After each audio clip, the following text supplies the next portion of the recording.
Join me as I start my tour of the Loire Valley in France, seeking tales of kings and queens from French history and finding hidden treasures from the past along the way. I'll take you on a tour of some wonderful sights in what I've called my Castle and Coast tour. To join me on the rest of my tour, don't forget to hit the subscribe button. We're going to start the tour in a small air at a place called Marboue. This air was perfect. It was right next to a park and it allowed us the space to have a cheeky game of Mollky with a glass of wine in the evening. The following day we drove a few miles into the small town of Chateaudun and again parked up at a free air in the centre of town.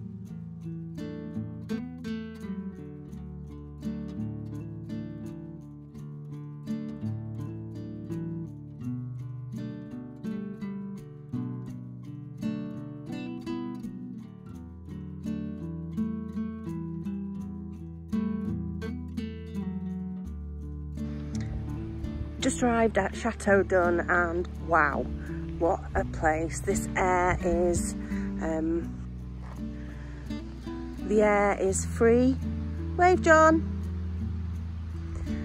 And it has toilets, water emptying, water filling services which are €2. Bargain.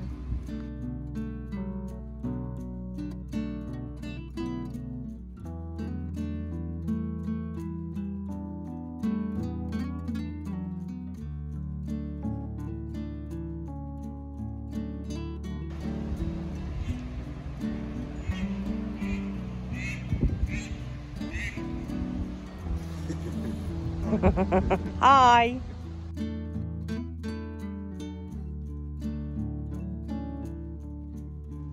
Chateaudun really was the perfect place to start our tour of the Loire Valley.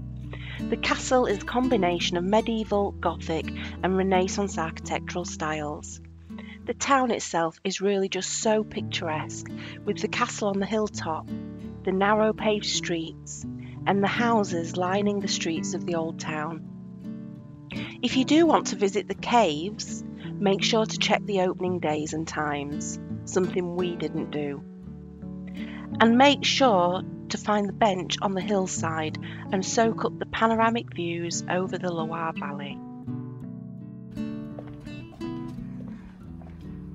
We're just walking up this street and everything is so quiet. It's almost like we're in a ghost town. We've not actually seen more than 4 people. Oh, a person just crossed the road. This is the town square, and you've got the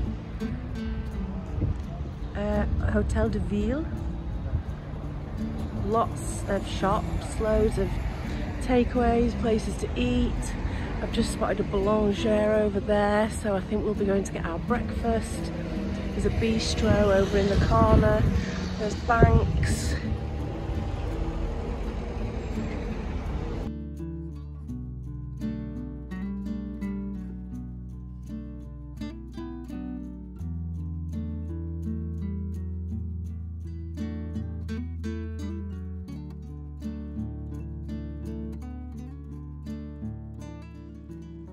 Perhaps the most famous of the Loire Valley castles is that of Chateau De Chambord. The grounds of this castle are vast. It's surrounded by park with wild roaming deer and beautifully designed gardens. You've got a variety of options to get around. Now we chose to walk, but you can actually hire little golf buggies for around €25 per day. There is a huge renovation project going on at the castle to repair the chateau roof and bell towers, and this is scheduled to finish in spring 2023. It doesn't take away, though, from the absolute magnificence of this building. And to put the castle into size perspective, the chateau has over 400 rooms, 365 fireplaces, and 84 staircases.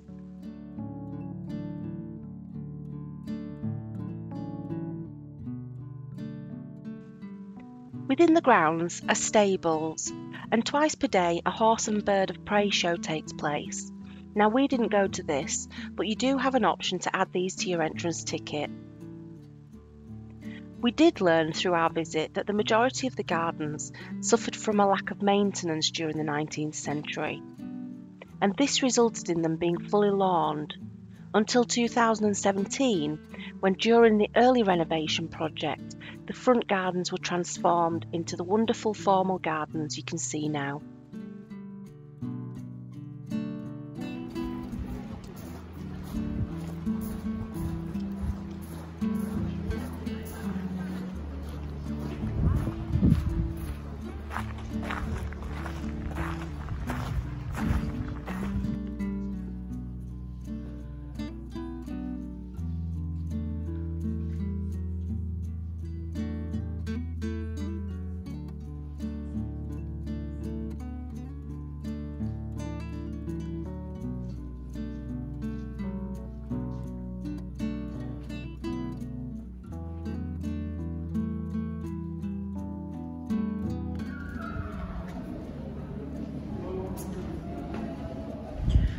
So this is a double staircase that you can walk around the other way and not see through there. Like, you can see the other staircase, and you wouldn't pass somebody going down on the other way.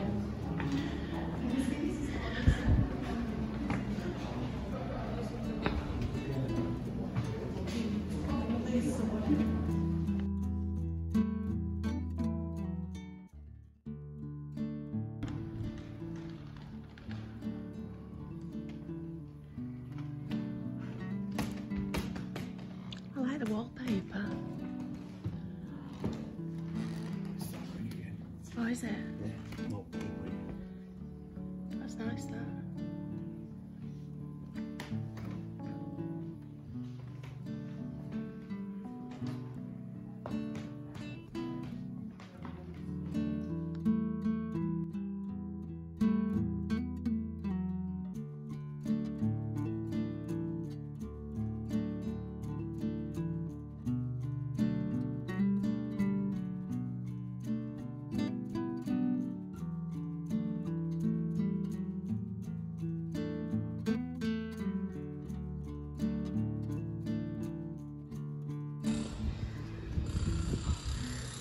So we're on the third level.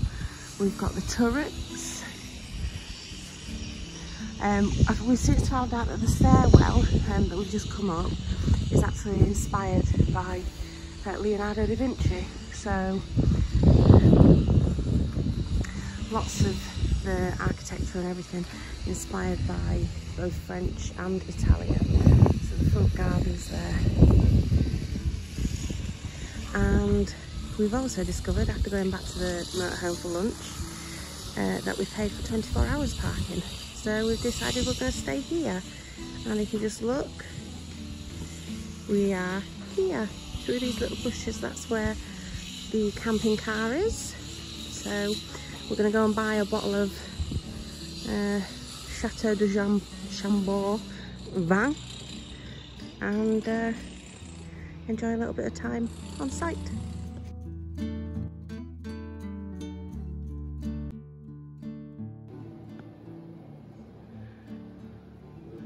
So not only was Chambord steeped in history from 15th, 16th, 17th, 18th centuries, it was actually really important during the war. And we've since found out that the Louvre protected all their treasures by relocating them here, such as the Venus de Milo.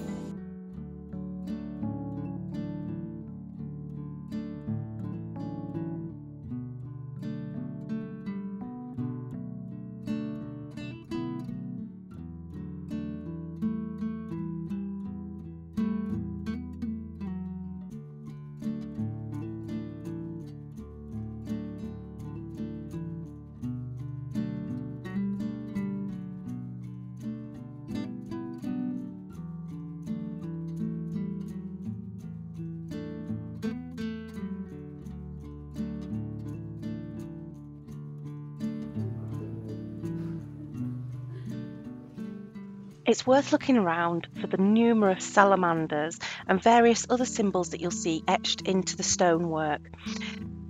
King Francis I actually chose the salamander as his emblem.